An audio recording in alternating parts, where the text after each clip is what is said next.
पाकिस्तानी खुफिया agency ISI की team पहुंची ढाका और इस दौरे से पहले बांग्लादेशी आर्मी भी पाकिस्तान जा चुकी। इन दिनों आईएसआई के चीफ असीम मलिक अपनी टीम के साथ ढाका में मीटिंग वाला खेल खेल रहे हैं।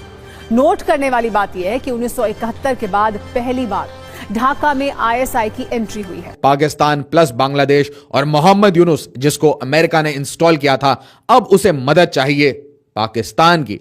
पाकिस्तान सिलीगुड़ी कॉरिडोर को टारगेट कर रहा है क्योंकि रिसेंटली एक बहुत ही इंपॉर्टेंट न्यूज सामने आई है एंड इनफैक्ट यहां पर यह बताया जा रहा है कि ये वाले जो पाकिस्तानी आर्मी है, बातचीत ये चल रही है कि बांग्लादेश ने इनसे कहा है कि आपकी जो टीम है वो हम लोग बांग्लादेश के रंगपुर में डिप्लॉय करना चाहते हैं, very very close to India's chicken neck corridor. आप लोग यहां पर भी देख सकते हैं, ये वाली खबर भी सामने आई है, नॉर्थ ईस्ट न्यूज के द्वारा इसको कवर किया गया है। और अगर मैं बहुत ही सिंपल शब्दों में आपको बताना चाहूं तो बेसिकली रंगपुर देख लीजिए दोस्तों, ये हमें बांग्लादेश के नॉर्दर्न हिस्से में देखने को मिलता है। यहीं कहीं पे हमें इंडिया का चिकन नेक देखने को मिलता है, जहां पर कि ये पाकिस्तानी आर्मी की टीम को डिप्लॉय करने की बातचीत हो रही है।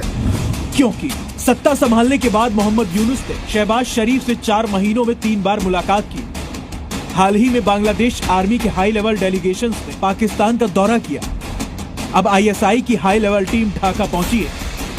आईएसआई की टीम 24 जनवरी तक ढाका में रहने वाली है। भारत के लिए बांग्लादेश और पाकिस्तान की बढ़ती दोस्ती चिंता का सबब बन सकती है, खासकर तब जब बांग्लादेश में हिंदुओं पर अत्याचार हो रहा है। ये बड़ा डेवलपमेंट है। जब बांग्लादेश में सत्ता परिवर्तन के बाद सरकार बनी तो मोहम्मद यूनुस की सत्ता में कट्टर जमात इस्लामी को जगह दी गई। उसके बाद बांग्लादेश के पाकिस्तान प्रेम का सिलसिला जारी रहा। बांग्लादेश के शहर शहर में पाकिस्तान से समर्थित और पाकिस्तान से पैसा पाने वाले हिंदू विरोधी संगठन एक्टिव हुए और इन्होंने हिंदुओं को टारगेट किया। हिंदुओं के पुराने सिद्ध मंदिरों को टारगेट किया गया। बांग्लादेश ने पाकिस्तान की सेना के वरिष्ठ अधिकारियों से मदद ली, जिसके बाद बांग्लादेश की सेना को पाकिस्तान की तरफ से ट्रेनिंग देने की तैयारी चल रही है। और अब पाकिस्तानी खुफिया एजेंसी आईएसआई के चीफ अपनी टीम के सीनियर अधिकारियों के साथ पाकिस्तान के दौरे पर हैं। आप इस क्रोनोलॉजी को ध्यान से देखेंगे तो सब समझ जाएंगे। ढाका में यूनुस की सत्ता को पाकिस्तान के रिमोट से चलाने का पूरा प्रोग्राम जारी है।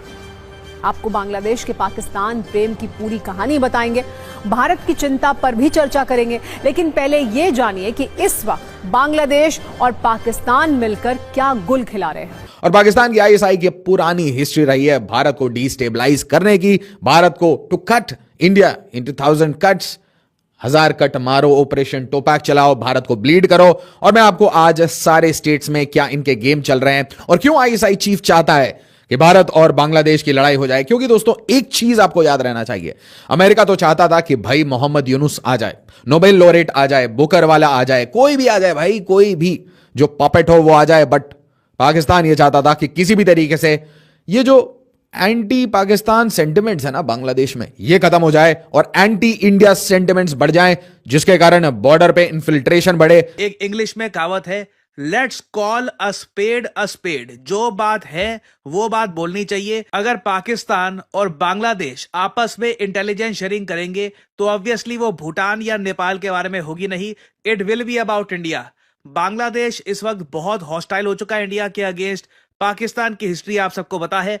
तो दोनों अगर इंटेलिजेंस शेयरिंग कर रहे हैं तो ऑब्वियस सी बात है, देखिए जो सिलीगुड़ी कॉरिडोर है, जो चिकन नेक एरिया है इंडिया का, उसके बारे में डेफिनेटली इंटेलिजेंस शेयरिंग की जाएगी। और भारत के लिए यह बहुत बड़ा एक कॉज ऑफ कंसर्न है कि आईएसआई अब डायरेक्टली इंटेलिजेंस शेयरिंग कर रहा होगा विद बांग्लादेश। और आप अगर कंट्रीज के रिलेशंस को स्टडी करेंगे ना, यूजुअली 2 कंट्रीज इंटेलिजेंस शेयरिंग तब करती है जब आपस में ट्रस्ट बहुत जरा बढ़ चुका होता है। तो इंटेलिजेंस शेयरिंग इतनी जल्दी बांग्लादेश और पाकिस्तान के बीच में स्थापित हो जाना, ये एक बहुत ही बड़ा कॉज ऑफ कंसर्न है भारत के लिए।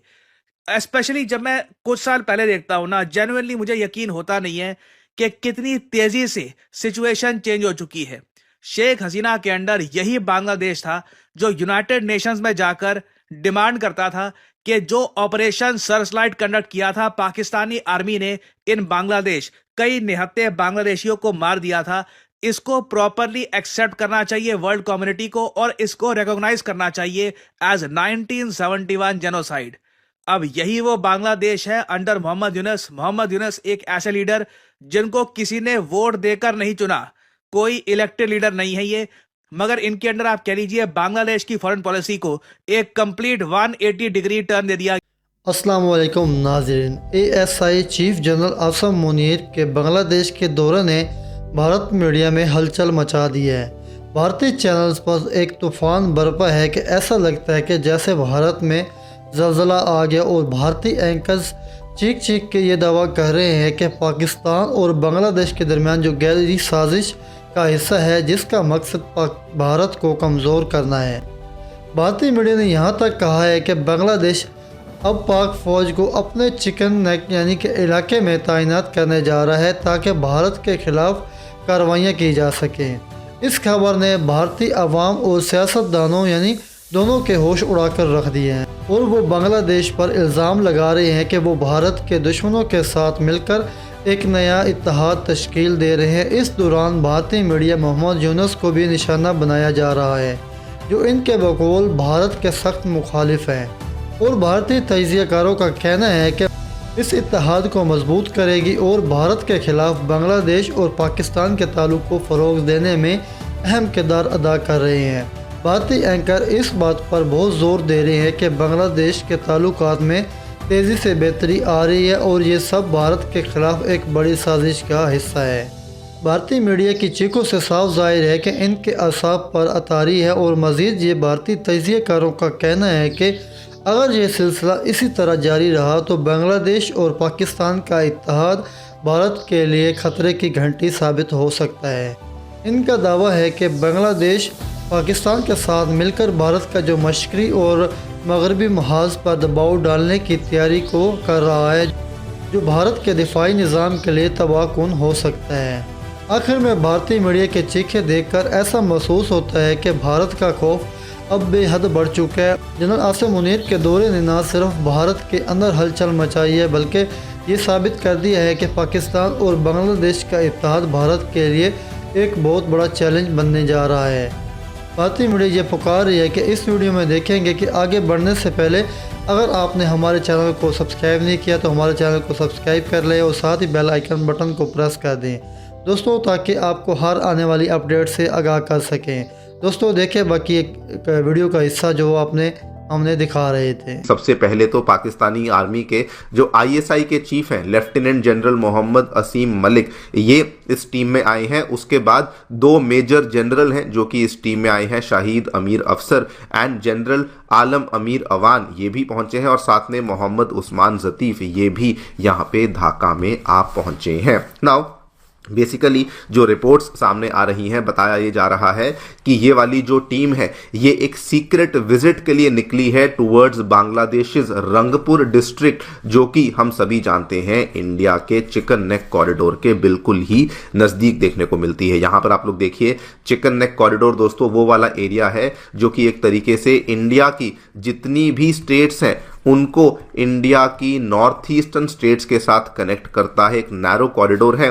और ये लोग जो प्लान कर रहे हैं जो कि रिपोर्ट्स में बताया गया है कि ये जो नॉर्दर्न मोस्ट डिस्ट्रिक्ट है बांग्लादेश की जिसको रंगपुर के नाम से जानते हैं इसी पर्टिकुलर एरिया में पाकिस्तानी आर्मी को डिप्लॉय किया जाएगा। एंड ये अगर आप डिस्टेंस की बात करें तो देखिए कि अगर ये चिकन नेक कॉरिडोर और रंगपुर के बीच में डिस्टेंस की बात करी जाए तो ये केवल और केवल 130 किलोमीटर्स का ही डिस्टेंस बनता है जहां पर इस डिप्लॉयमेंट की बातचीत हमें देखने को